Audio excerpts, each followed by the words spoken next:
శ్రీ భవాని చతుర్గా సమేత రామలింగేశ్వర స్వామినే నమః. ఇక్కడ శ్రీ రాములవారి ప్రతిష్ఠించిన శివలింగము, అదేవిధంగా మహాశివరాత్రి బ్రహ్మోత్సవాలు ఇక్కడ కార్యక్రమం జరుగుతుంది. ఇక్కడ 6 రోజుల పాటు స్వామివారి యొక్క బ్రహ్మోత్సవాలు జరుగుతాయి. ముందుగా స్వామివారికి విఘ్నేశ్వర పూజ, అదేవిధంగా పుణ్యాహవాచనము, పంచగవ్యము, తర్వాత అఖండ దీపారాధన ఈ కార్యక్రమం జరుగుతుంది. తర్వాత స్వామివారి ఊరేగింపు కార్యక్రమం ఉంటుంది. శివరాత్రి ముందు రోజే స్వామివారి యొక్క కళ్యాణ ఉత్సవం జరుగుతుంది. ఇక్కడ స్వామివారికి శివరాత్రి ముందు రోజే కళ్యాణం జరుగుతుంది.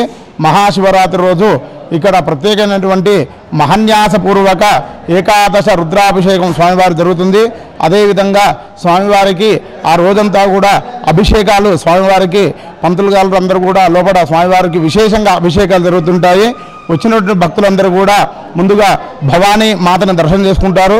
తర్వాత గణపతిని నమస్కారం చేసుకుంటారు. ఇక్కడ లోపల స్వామివారి యొక్క ఆంజనేయ స్వామివారు ఉన్నారు, వారు దర్శనం చేసుకున్న తర్వాత శివుడు దర్శనం అవుతారు. తర్వాత సుబ్రహ్మణ్యేశ్వర స్వామి వారు దర్శనం చేసుకుంటారు. తర్వాత శివదుర్గా మాతను దర్శనం చేసుకొని అక్కడి నుంచి నేరుగా మారుతి కాశీ ఈశ్వేశ్వర ఆలయం ఉంటుంది, అక్కడ స్వామివారు దర్శనం చేసుకుంటారు. అదేవిధంగా రామాలయము, శివాలయము, శివ పంచాయతనం ఉంది. ఇక వెనకాల్లో స్వామివారి యొక్క వీళ్ళందరూ కూడా దర్శించుకొని తర్వాత బయటికి వెళ్ళంగానే అమ్మవారి యొక్క నాగదేవత అమ్మవారు ఉంటారు, ఆ అమ్మవారి దర్శనం చేసుకొని పైన 101 శివలింగాలు ఉంటాయి, అక్కడికి వెళ్ళిపోయి అక్కడ ఆంజనేయ స్వామి దర్శనం చేసుకొని అదేవిధంగా అక్కడ 101 శివలింగాలు ఉంటారు. భక్తులందరూ కూడా కొంతమంది అక్కడ శివలింగాలు పూజించుకుంటారు. అభిషేకాలు, అర్చనలు ఇవన్నీ కూడా స్వామివారికి ప్రత్యేకంగా భక్తులే కొంతమంది చేసుకుంటుంటారు. అదేవిధంగా మహాశివరాత్రికి ఇక్కడ శివరాత్రి రోజు స్వయంగా శివలింగాన్ని అభిషేకించుకోవడం కుదరదు. కాబట్టి భక్తులందరూ కూడా భక్తులకి ప్రత్యేకమైనటువంటి సామూహికంగా అభిషేకాలు జరిపిస్తారు. అంటే స్వామివారి యొక్క 1100 రూపాయల టికెట్ ఉంటుంది.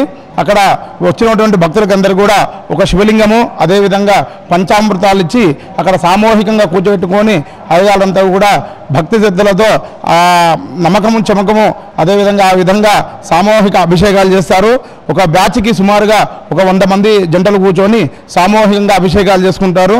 అదేవిధంగా ఇక్కడ స్వామివారి యొక్క ఎవరైతే కోరికలు కోరుకుంటారో తమ కోరికలన్నీ కూడా నెరవేరుతాయని చెప్తారు.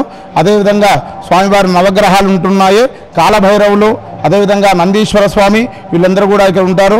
ఇక్కడ వచ్చే భక్తులందరూ కూడా ఇక్కడ దేవతలందరూ కూడా అందరిని కూడా దర్శించుకొని స్వామివారికి కృపకు పాత్ర కావాల్సిందిగా కోరుచున్నాము. ఇంటి దగ్గర నుంచి తెచ్చుకున్న అభిషేకం నీళ్ళు అనేది ఇక్కడ ఈ స్వామివారిని దర్శించుకోవడము ఆ సమయంలో కుదరదు. కాబట్టి బయట ఉన్న 101 లింగాలలో ఏ లింగంకి చేసినా కానీ ఆ ఫలం దక్కే అవకాశం ఉంటుందంటారా? ఇక్కడ స్వామివారి యొక్క కొంతమంది స్వామివారి దగ్గర స్వామివారికి నీళ్లు తీసుకొని వస్తారు.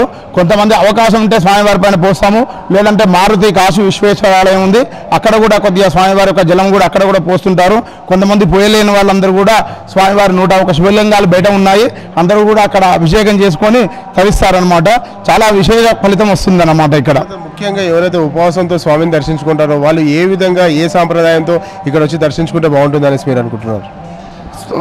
భక్తులందరూ కూడా అదేవిధంగా పంచలు, ధోతులు ఇవన్నీ కూడా కట్టుకొని వస్తారు. ఇక్కడ విశేషం ఏంటంటే ఇక్కడ శివలింగాన్ని ఎవరైతే అభిషేకం చేసుకోవాలో అనుకుంటారో వారు కంపల్సరిగా ధోతి కట్టుకుంటారన్నమాట. చొక్కా, బనీను ఇవన్నీ లేకుండా స్వామివారికి వస్త్రం నూతన వస్త్రాలు కట్టుకొని వస్తారు. ఇక్కడికి ఆడవాళ్ళందరూ కూడా సాంప్రదాయ వస్తువులు కట్టుకొని వస్తారు. వచ్చి స్వామివారి దర్శనం చేసుకొని అదేవిధంగా స్వామివారి అభిషేకాలు, అర్చనలు చేసుకొని వెళ్తుంటారన్నమాట. అలా కోరికలన్నీ కూడా ప్రత్యేకమైనటువంటి నెరవేరుతాయని చెప్పి కాబట్టి స్వామివారికి కృపకు పాత్ర కావాల్సిందిగా కోరుచున్నాము. ఉపవాసంతో స్వామిని దర్శించుకుని వచ్చే భక్తులకు మీరు ఏం చెప్పాలనుకుంటున్నారు? భక్తులందరూ కూడా తొందర దర్శనం అయిపోతుంది స్వామివారి యొక్క. అదేవిధంగా స్వామివారికి ఆ రోజంతా కూడా మహాశివరాత్రి రోజు ఉపవాసాలుండి సాయంత్రం ఇక్కడ శివుని దర్శించుకొని ఎవరైతే స్వామివారికి ఉన్నటువంటి శివలింగాలు ఉన్నాయో అభిషేకించుకొని ఉపవాసం వదిలేసి వెళ్ళిపోతుంటారనమాట. ఇప్పుడు ఏదైతే శివరాత్రి తర్వాత ఇక్కడ జరిగే కార్యక్రమాలు ఏంటండి? అంటే 6వ తారీఖు నుంచి 11వ తారీఖు వరకు జరిగే కార్యక్రమాలు ఏంటండి? ఇక్కడ ముందుగా 6వ తారీఖు స్వామివారి యొక్క విఘ్నేశ్వర పూజ, పుణ్యాహవాచనము, పంచగవ్యము, అఖండ దీపారాధన, అదేవిధంగా ఒకరోజు కార్యక్రమం జరుగుతుంది. ఆ రోజు స్వామివారు ఊరికి అంటే కీసర్లో గ్రామానికి వేయిస్తారు. తర్వాత మరస 2వ రోజు స్వామివారు అక్కడి నుంచి గుట్టకు వస్తారు. వచ్చిన తర్వాత ఆ రోజే స్వామివారి యొక్క కళ్యాణోత్సవ కార్యక్రమం ఉంటుంది. మహాశివరాత్రి రోజు కేవలం భక్తులందరూ కూడా శివుని దర్శించుకోవడానికి వస్తారు. 3వ రోజు, 4వ రోజు స్వామివారి రథోత్సవం ఉంటుంది.